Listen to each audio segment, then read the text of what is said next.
பிரதமர் நரேந்திர மோடி 3வது முறையாக ஆட்சி அமைத்திருக்கும் வேளையில் மோடி அரசின் அடுத்த 5 வருட திட்டம் என்ன என்பதை தெரிந்து கொள்ள முதலீட்டாளர்கள் மிகவும் ஆர்வத்துடன் இருக்கின்றனர். குறிப்பாக ஜூலை மாதம் நாடாளுமன்றத்தில் மத்திய நிதியமைச்சர் நிர்மலா சீதாராமன் தாக்கல் செய்ய உள்ள பட்ஜெட் அறிக்கை குறித்து தெரிந்து கொள்ள முதலீட்டாளர்கள் மட்டும் அல்லாமல் மக்களும் மிகவும் ஆர்வமாக உள்ளனர். ஏற்கனவே பிப்ரவரி மாதம் இடைக்கால பட்ஜெட் தாக்கல் செய்தாலும் ஜூலை மாதம் தாக்கல் செய்யப்படும் பட்ஜெட்டில் தான் மோடி அரசின் முழு திட்டமும் தெரியும். ஆனால் இதற்கு முன்பே கடந்த 2 நாட்களில் மோடி அரசின் செயல்பாடுகளை பார்க்கும்போது அடுத்த 5 வருஷம் மோடியின் ஒரே டார்கெட் இதுவாக தான் இருக்கும் என கணிக்கப்பட்டு உள்ளது. இது மட்டும் உறுதியாகும் பட்சத்தில் இந்திய பொருளாதாரத்திலும் வர்த்தகத்திலும் நுகர்விலும் 360 டிகிரி மாற்றம் இருக்கும் என எதிர்பார்க்கப்படுகிறது.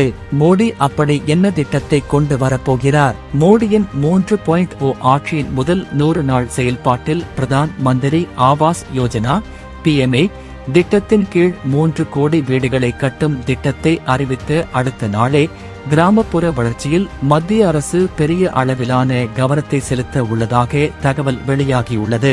கிராமப்புற வளர்ச்சியில் மோடி அரசு கிராமப்புற வீட்டு திட்டத்தின் கீழ் கிராமப்புற மக்களுக்கு அதிகப்படியான மானியம், உறுதியான வேலைவாய்ப்பு திட்டம், நகரங்களுக்கும் கிராமங்களுக்குமான சாலை வலையமைப்பை விரிவுபடுத்துதல், கிராமப்புற வறுமையை ஒழிப்பு, பெண்களின் வருமானத்தை அதிகரிக்கும் முயற்சிகளை மத்திய அரசு மேற்கொள்ளும் என தகவல் வெளியாகியுள்ளது.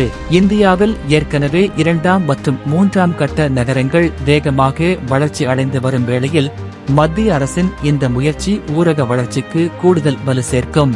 இந்த வகையில் ஏற்கனவே கிராமப்புற வளர்ச்சிக்காக சமர்ப்பிக்கப்பட்ட திட்டங்கள், அப்டேட் செய்யப்பட்ட திட்டங்களை புதிய மத்திய ஊரக வளர்ச்சித்துறை அமைச்சர் சிவராஜ் சிங் சௌஹான் ஆய்வு செய்து ஒப்புதல் அளிக்க உள்ளார். கிராமப்புற வர்த்தக வளர்ச்சிக்கு முக்கிய தடையாக இருப்பது குறைவான தனியார் நுகர்வோர் செலவுகள், குறைவான சேமிப்பு அளவுகள்தான். கடந்த நிதியாண்டில் பொருளாதாரம் 8.2% விரிவடைந்த போதும் தனியார் நுகர்வோர் செலவுகள் கிராமப்புறத்தில் வெறும் 4% மட்டுமே வளர்ச்சி அடைந்திருந்தது. இதை மேம்படுத்த வேண்டும் என்ற ஒற்றை இலக்கில்தான் தற்போது கிராமப்புறத்தை டார்கெட் செய்து பல திட்டங்கள் கொண்டு வரப்படுகிறது. வீட்டு வசதி திட்டம் PMA கிராமின் திட்டத்தின் கீழ் பயனாளிகளுக்கு தற்போதைய 1.2 முதல் 1.3 லட்சம் ரூபாய் உதவித்தொகையை பிராந்தியங்களை பொறுத்து ஒரு வீட்டிற்கு 2 லட்சமாக உயர்த்தும் என எதிர்பார்க்கப்படுகிறது. கிராமப்புற வேலைவாய்ப்புகள் 100 நாள் வேலைவாய்ப்பு திட்டம் என கூறப்படும் மகாத்மா காந்தி தேசிய ஊரக வேலை உறுதி திட்டத்தை MGNREGS மேலும் வலுவாகவும் வெளிப்படைத்தன்மையுடனும் மாற்றுவதற்கான திட்டத்தை மோடி அரசு திட்டமிட்டு வருகிறது. நிதியமைச்சகம் இத்திட்டத்தில் இருக்கும் நிதி இழப்புகளையும் சுரண்டல்களையும் தடுக்கும் பணிகளை செய்து வருகிறது. தமிழ்நாடு உட்பட பல வளர்ச்சி அடைந்த தென் மாநிலங்கள் பங்கு இதில் அதிகமாக இருக்கும் வேளையில் ஏழை மாநிலங்கள் இதில் பங்கீடு மிகவும் குறைவாக உள்ளது.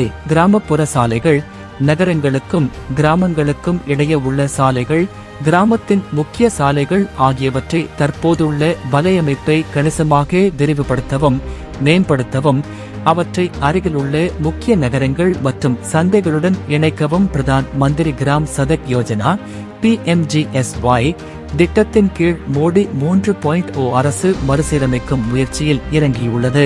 பிரதான் மந்திரி கிராம் சதக் யோஜனா PMGSY திட்டம் மூலம் கிராமப்புற இந்தியாவின் ஒவ்வொரு மூலை முடுக்கிலும் சாலைகளை அமைப்பதை தாண்டி பொருளாதாரம், கல்வி, சுகாதாரம், சமூகம் அல்லது விவசாய மையங்களை இணைப்பதுதான் திட்டம் என்று அதிகாரி ஒருவர் தெரிவித்தார்.